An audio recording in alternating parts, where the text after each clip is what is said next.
Hello student, welcome to my YouTube channel.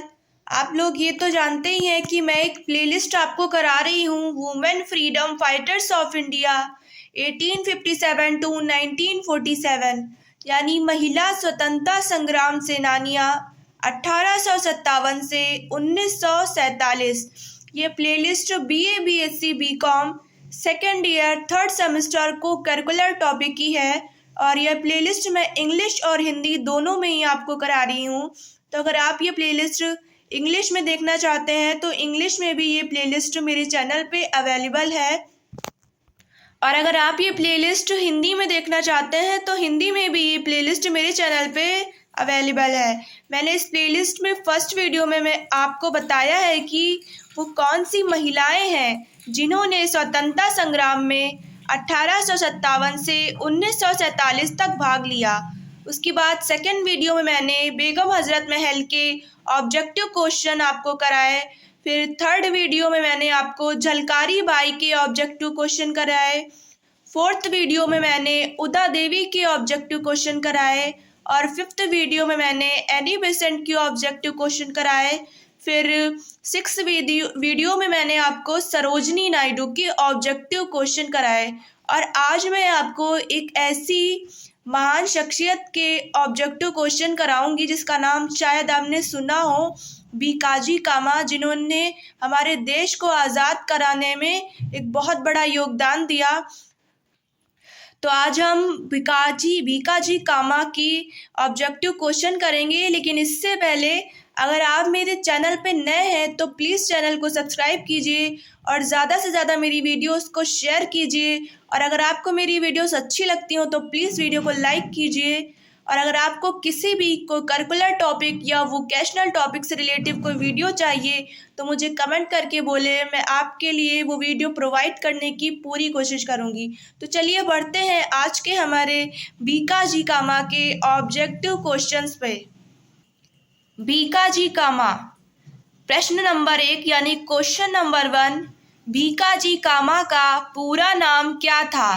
Bhikaji कामा का पूरा नाम भीकाजी रुस्तम कामा था। अगला प्रश्न, प्रश्न नंबर 2, भीकाजी कामा का अन्य नाम क्या था?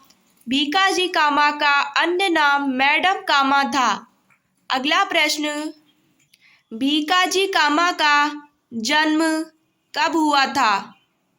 भीकाजी कामा का जन्म 24 सितंबर 1861 को हुआ था। भीकाजी कामा का जन्म कहाँ हुआ था? प्रश्न नंबर 4, भीकाजी कामा का जन्म कहाँ हुआ था? तो इसका राइट आंसर है मुंबई। भीकाजी कामा का जन्म मुंबई में हुआ था। अगला प्रश्न, प्रश्न नंबर 5, भीकाजी कामा की मृत्यु कब हुई? भीकाजी कामा की मृत्यु 13 अगस्त 1936 को हुई। अगला प्रश्न, प्रश्न नंबर 6, भीकाजी कामा की मृत्यु कहाँ हुई? भीकाजी कामा की मृत्यु मुंबई में हुई। तो इनका जन्म स्थान और मृत्यु स्थान दोनों ही सेम है। इनका जन्म भी मुंबई में ही हुआ और मृत्यु भी मुंबई में हुई, जो उस समय बम्बई था। अगला प्रश्न, प्रश्न नंबर 7, भीकाजी कामा के पिता का क्या नाम था? भीकाजी कामा के पिता का नाम सोराब जी था। अगला प्रश्न, प्रश्न नंबर 8, भीकाजी कामा की माता का क्या नाम था? भीकाजी कामा की माता का नाम जैजीबाई सोराब जी था। अगला प्रश्न, प्रश्न नंबर 9, भीकाजी कामा के पति का क्या नाम था?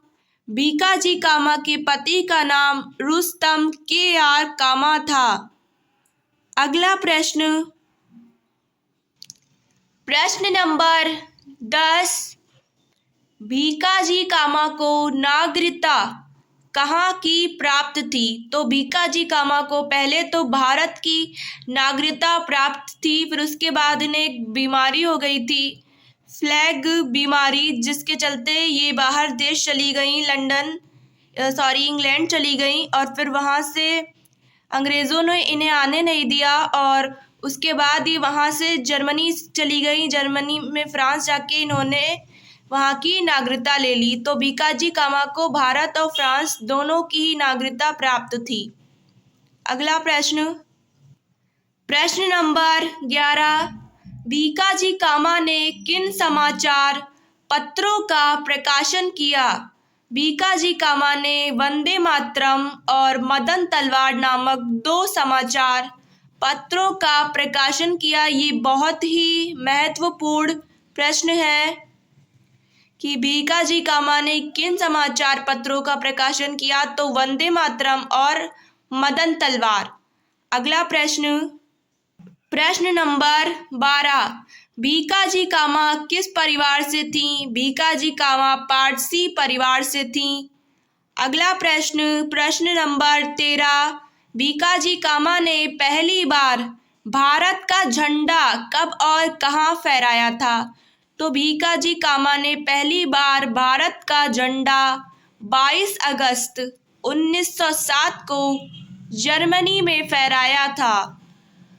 कहाँ फहराया था इन्होंने ये झंडा? 22 अगस्त 1907 जर्मनी। अगला प्रश्न, प्रश्न नंबर 14, भीकाजी कामा ने किस समाज सेवक के यहाँ सेक्रेटरी पद पर कार्य किया? तो भीकाजी कामा ने दादा भाई मोरोजो के यहाँ सेक्रेटरी पद पर कार्य किया था। अगला प्रश्न, प्रश्न नंबर 15, भीकाजी कामा इंग्लैंड कब गईं? तो भीकाजी कामा इंग्लैंड सन 1902 में गई थीं।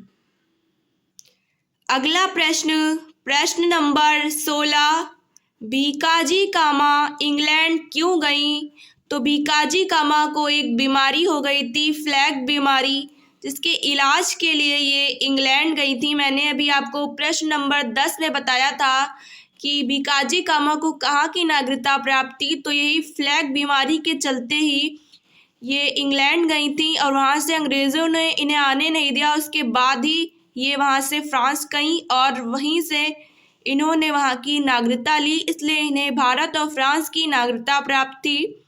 और ये फ्लैग बीमारी थी जिसके इलाज के लिए गई थी, और फ्लैग बीमारी इसलिए हो गई थी कि उस समय यहाँ फ्लैग बीमारी काफ़ी फैली हुई थी और उन्होंने फ्लैग बीमारी वाले लोगों का, जो बीमार लोग थे, उनका काफ़ी इलाज किया और इसी के चलते ये खुद भी बीमार हो गई, इसलिए ये फ्लैग बीमारी का इलाज कराने के लिए इंग्लैंड गई थी। अगला प्रश्न, प्रश्न नंबर 17, भीकाजी कामा कहाँ से भारतीय होम रूल समिति की सदस्य बनी? तो भीकाजी कामा इंग्लैंड से भारतीय होम रूल समिति की सदस्य बनी। अगला प्रश्न, प्रश्न नंबर 18, प्रश्न नंबर 18, भीकाजी कामा को क्या कहा जाता था? तो भीकाजी कामा कई नामों से जानी जाती थी, जो लोग उन्हें कहते थे, मतलब क्रांति, एक पहला नाम क्रांति प्रसूता, नंबर 2 भारतीय क्रांति की जननी, नंबर 3 भारतीय राष्ट्रीयता की महान पुजारिन। ये भीकाजी कामा के नाम हैं जो लोगों ने उनके लिए रखे थे। अगला प्रश्न, प्रश्न नंबर 19, फ्रांसीसी अखबार में भीकाजी कामा का चित्र किसके साथ आया? तो फ्रांसीसी अखबार में भीकाजी कामा का चित्र यानी फ़ोटो किसके साथ आया? तो ये जॉन ऑफ आर्क के साथ भीकाजी कामा का चित्र फ्रांसीसी अखबार में आया था। अगला प्रश्न, प्रश्न नंबर 20, भीकाजी कामा का डाक टिकट कब जारी हुआ? भीकाजी कामा का डाक टिकट 1962 में जारी हुआ। अगला प्रश्न, प्रश्न नंबर 21, भीकाजी कामा द्वारा फहराया गया झंडा अब कहाँ है? तो वो झंडा जो भीकाजी कामा ने जर्मनी में फहराया था वो झंडा अब गुजरात में है। अगला प्रश्न, प्रश्न नंबर 22, भीकाजी कामा ने किस देश में भारतीय ध्वज फहराया था? तो जर्मनी देश था जहां भीकाजी कामा ने भारतीय ध्वज को फहराया था, यानी भारतीय झंडे को फहराया था। अगला प्रश्न, प्रश्न नंबर 23, भीकाजी कामा ने किस सोसाइटी की स्थापना की? भीकाजी कामा ने पेरिस इंडियन सोसाइटी की स्थापना की थी। अगला प्रश्न, प्रश्न नंबर 24, पेरिस इंडियन सोसाइटी की स्थापना किसने की? पेरिस इंडियन सोसाइटी की स्थापना किसने की थी? तो पेरिस इंडियन सोसाइटी मैंने यहाँ पे लिखा हुआ है और आपको इसका आंसर मुझे कमेंट करके बताना है और आप लोग इसे आसानी से मुझे बता सकते हैं कि पेरिस इंडियन सोसाइटी की स्थापना किसने की। अगला प्रश्न, प्रश्न नंबर 25, आज का हमारा आखिरी प्रश्न, मृत्यु के समय भीकाजी कामा के मुख से निकले शब्द क्या थे? तो मृत्यु के समय भीकाजी कामा के मुख से निकले शब्द वंदे मातरम थे। ये अपने आप में बहुत बड़ी बात है कि किसी की मृत्यु के समय उसके मुख से वंदे मातरम निकले, तो ये बहुत बड़ी बात हो गई। तो ये थे आज के हमारे भीकाजी कामा के ऑब्जेक्टिव क्वेश्चन। मैं मिलती हूँ आपसे अगले वीडियो में, लेकिन इससे पहले अगर आप मेरे चैनल पे नए हैं तो प्लीज़ चैनल को सब्सक्राइब कीजिए और ज़्यादा से ज़्यादा मेरी वीडियोस को शेयर कीजिए। और अगर आपको मेरी वीडियो अच्छी लगती हो तो प्लीज़ वीडियो को लाइक कीजिए। मैं मिलती हूँ आपसे अगली वीडियो में, तब तक के लिए गुड बाय।